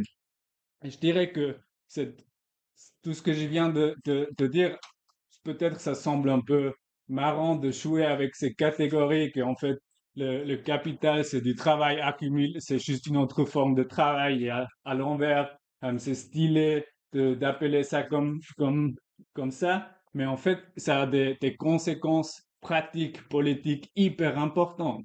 Parce qu'avec cette compréhension, on voit que, en fait, la, la, la, comment dire, le changement, il vient pas de l'extérieur. On va pas, comment on peut lutter contre le capital? C'est pas juste en ignorant le capital, c'est pas en détruisant le capital de l'extérieur. Non, mais la solution à cette contradiction vient de cette contradiction elle-même. C'est les travailleurs qui produisent chaque jour toutes les richesses de la société, et c'est par cette position, dans cette relation, parce que le travail fait que le capitalisme fonctionne, que les travailleurs ont également le pouvoir à arrêter, à bloquer à bloquer le fonctionnement du capitalisme, et à produire sur une nouvelle base, si on exproprie les capitalistes. Ok. Magnifique discussion. Je vais essayer de prendre le temps qui reste pour répondre aux questions. Et en commençant par qu'est-ce que la matière finalement?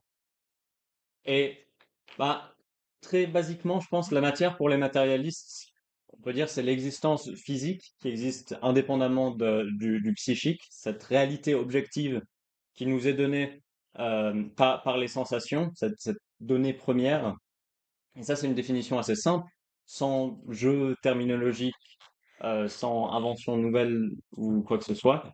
Et ben, certains messieurs croient trouver là-dedans des failles dans le matérialisme. Par exemple, on voit dans la science moderne, genre la présence de force, et peut-être même la transformation de la matière en force. Est-ce que les forces sont pas derrière tout ça? Et dans ce cas, la matière disparaît. Et certains messieurs, ils voient la victoire de l'idéalisme. De même, l'électron semble substituer peut-être l'électricité à la matière. La matière disparaît, encore une fois. Mais en réalité, seule notre séparation absolue de l'électricité et de la masse disparaît. Ça change rien à l'existence hors de notre conscience d'une réalité objective.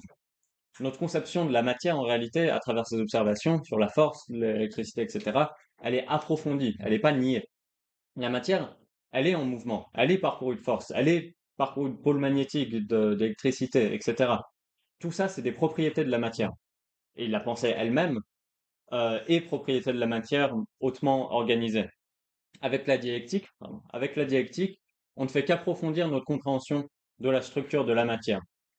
Euh, je pense Dersu a bien montré aussi ce processus dialectique de la connaissance. Je simplifie. Bref, sans dialectique, on combat, enfin, si on n'a pas la dialectique, on combat du coup le matérialisme mécanique au nom de l'idéalisme. Du coup, oui, des gens croient nier la matière en remarquant que une vision matérialiste mécanique est limitée. Euh, Ensuite, est-ce que c'est pas anti-dialectique en soi que de dire que nos idées maintenant peuvent changer la réalité future, une matière qui n'existe pas encore? Et je pense qu'on doit dire, non, genre la dialectique matérialiste est notre arme la plus puissante pour comprendre la société actuelle. Oui, ça c'est vrai. Elle est la forme la plus élevée de la pensée humaine sur la base de l'existence matérielle actuelle. Oui, mais la matière elle-même est en mouvement. Il n'y a pas de barrière formelle entre maintenant et demain. Et, et notre méthode aussi, du coup, reflète les contradictions de la matière actuellement, les contradictions de la société capitaliste. Et donc, elle contient aussi son dépassement, puisque ce dépassement est contenu lui-même dans la société actuelle. Après, c'est évident que le matérialisme dialectique n'est pas éternel non plus, ou notre méthode actuelle n'est pas éternelle non plus. Dire ça serait effectivement antidialectique. Mais pour qu'elle soit réellement dépassée ou approfondie, il faut une nouvelle réalité. Il faut le socialisme. Et jusque-là, jusqu'au socialisme, et même pendant toute la transformation révolutionnaire du capitalisme, le matérialisme dialectique restera notre arme la plus puissante. Ça, je pense, c'est un petit peu lié à la question du langage épicène. À partir de quel moment on commence à utiliser le langage épicène, etc. Et bah, je pense que Enzo déjà a bien développé sur la théorie queer en général. Mais par rapport au langage, genre oui, le langage, il évolue, ça c'est vrai, malgré les héroïques efforts de l'Académie française. Mais ça évolue pas dans le vide. Nos termes, ils viennent d'une certaine nécessité matérielle. C'est pas un hasard si on a des mots pour toutes les choses qui nous entourent, ou pour tous les processus, genre pour tous les métiers, pour tout, ouais, pour toutes les relations entre l'humain et le monde extérieur. Et bah, le langage reflète aussi du coup les relations sociales. Et oui, c'est probablement pas absurde du coup de dire que le langage a des éléments de sexisme ou de choses comme ça, que le masculin prédomine en français, etc., etc. Mais ce n'est donc pas en changeant les mots qu'on va changer ces relations sociales. C'est précisément l'inverse. Et le langage épicène est pourtant une tentative de faire ça, de changer les mots pour changer les relations sociales. Et il y a même des exemples assez intéressants où juste le turc ou même l'anglais en grande partie, c'est pas des langages genrés. Pourtant, les conditions des femmes, la condition des femmes en Turquie n'est pas particulièrement meilleure que ici. Et donc, ben, le langage épicène et des tentatives de ce style reviennent à juste des jeux de l'académie. Il s'inscrit pas vraiment dans le mouvement réel de l'évolution du langage, mais en dehors. Et donc, euh, sinon, on s'attache à un tel changement, pardon, à une telle proposition de modification du langage, on est voué à faire des zigzags, parce qu'on ne peut pas prédire quelle forme prendra le langage objectivement à travers l'évolution de la société. Seul le processus enfin, et d'ailleurs, en passant, genre, moi, j'ai jamais eu l'expérience de quelqu'un qui refusait de nous contacter par rapport au langage non plus. Au contraire, lui expliquer, genre, cette position-là, permet de parler de questions beaucoup plus profondes de philosophie qui peut convaincre, enfin, et qui convainc des contacts de nous rejoindre.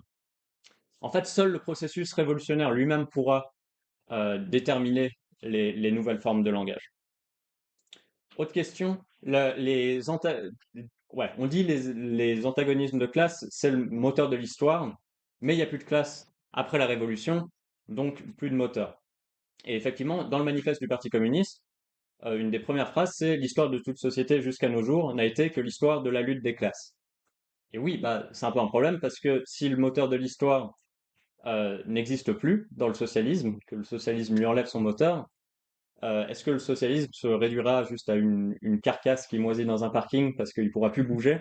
Genre, non. Et en réalité, même dans cette phrase que j'ai lue du manifeste, il y a une petite note qui a été rajoutée par Engels bien après, et qui dit, ou plus exactement, l'histoire écrite. Et ce qu'il veut dire par là, et ce qu'il explique dans le reste de la note, c'est que ça parle spécifiquement de la société de classe. Au sein de la société de classe, la contradiction, genre, ouais, fondamentale, qui sert de moteur, qui crée le mouvement de notre société, c'est précisément l'antagonisme de classe. Et le communisme n'est rien de plus que le dépassement de cette contradiction. Mais ça veut certainement pas dire qu'on va abolir toutes les contradictions en soi, que le communisme n'aura plus rien, plus de mouvements, plus de nouvelles questions qui vont émerger. La question du rapport entre l'humain et la nature va continuer de se poser. Des nouvelles contradictions émergeront avec le, peut-être le voyage spatial, tout ce qu'on veut. En tout cas, on peut pas le prédire, mais les contradictions vont pas être abolies avec le communisme. Seules les contradictions de classe, et donc le mouvement restera bien fait. Euh, et je vais finir avec la question sur, ben, genre, qu'est-ce qui nous différencie des partis dont j'ai mentionné, de mai 68, etc. Comment est-ce que nous, on sait qu'on fait pas les mêmes erreurs? Et je pense on peut voir, en fait, cette question assez concrètement. Par exemple, il y a eu la défense du marxisme qui a été mentionnée par Jason, avec la lutte au sein du SWP, où Trotsky, ben vraiment, il ciblait le manque de dialectique comme étant un peu la base philosophique des erreurs de ses camarades. Et bah, ça s'est avéré totalement correct. Genre, le débat a éclaté sur cette question-là, mais pourtant, genre, ça a déroulé tout, tout un nœud de contradiction. Et finalement, on a vu que, genre, que Burnham, si je dis pas de bêtises, a fini au Parti républicain à soutenir la guerre du Vietnam ou des choses comme ça. Mais c'était la méthode qui, d'un point de vue philosophique, était en dessous de tout ça. Et je pense que ce genre de négligence de la philosophie, de la méthode, il s'est vu dans toute l'histoire de la quatrième internationale, aussi chez des gens comme Cannon, Lambert, etc. Martine a aussi donné l'exemple de la JS, qui ben, ont une approche totalement formaliste à l'économie marxiste, qui les rend juste incapables de comprendre le capital, parce que le capital est précisément pas un facteur isolé, le capital est défini par son circuit à travers la production dans le travail, l'échange, puis la production sur une échelle élargie, etc., etc. Et euh, ouais, bah oui, si tu comprends pas ce mouvement du capital, si tu transformes le capital en chose figée, tu le transformes en argent mort, en thésaurisation ou en usine qui tombe en ruine puisque séparé du travail. Et bref, tu comprends rien du tout. Et donc oui, toutes ces organisations, dont la quatrième internationale et ses rejets, se formaient. Et il parlait d'économie, il parlait d'histoire, euh, mais on observe réellement que les cadres étaient continuellement sous-formés à la philosophie, à la méthode. Et ça, c'est ben, ce qu'on observe, ben, le résultat de ça, c'est ce qu'on observe pendant mai 68. Si je dis pas de bêtises, Mandel, peut-être c'est quelqu'un d'autre, il disait un mois avant mai 68 que le prolétariat français allait pas bouger dans la prochaine période. Mais en fait, bon, c'est une erreur catastrophique, mais juste, il voyait pas sous la surface, il voyait pas toutes les tensions qui s'accumulaient dans la société française. Et donc, bah, la quatrième internationale a été bousculée par les événements.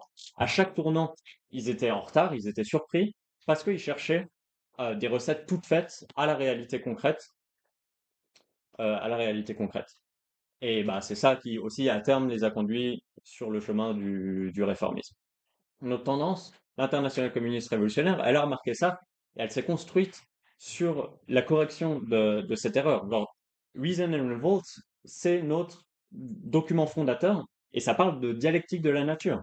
Parce que aussi, enfin, la science moderne, ou la dialectique, enfin, ouais, la nature prouve la dialectique. C'est pas une fantaisie de quelques marxistes, et je pense que les camarades l'ont montré aussi avec des interventions, avec la géologie, avec la génétique. Je pense Anti-Düring aussi qui a été mentionné, fait ce travail-là, matérialisme et empirico-criticisme de Lénine, parle également de dialectique de la nature, alors que personne ne comprenait ce qu'était en train de foutre Lénine. Alors pourquoi est-ce qu'il passait autant de temps à écrire là-dessus? Et ben nous aussi, quand on a publié Reason and Revolt, tout le monde s'est moqué de nous. Mais les résultats, je pense, parlent d'eux-mêmes. Toutes ces autres tendances se sont effondrées sur la vague des événements. Et ça ne veut pas dire que nous, on va pas faire des erreurs non plus, on en a fait. Il y a un camarade qui a mentionné Hayek, enfin, ou les excès de Hayek. Mais ça veut pas, mais ce que ça veut dire, c'est que on a la méthode qui nous permet de comprendre ces erreurs et de les corriger rapidement. Encore une fois, genre, je pense la suite de Hayek en est la preuve. Et oui, ultimement, la question de si notre méthode est correcte se prouvera dans le feu de la révolution, mais je pense qu'on peut avoir pleine confiance en notre international. El pueblo unido jamás será vencido. El pueblo unido jamás será vencido. El pueblo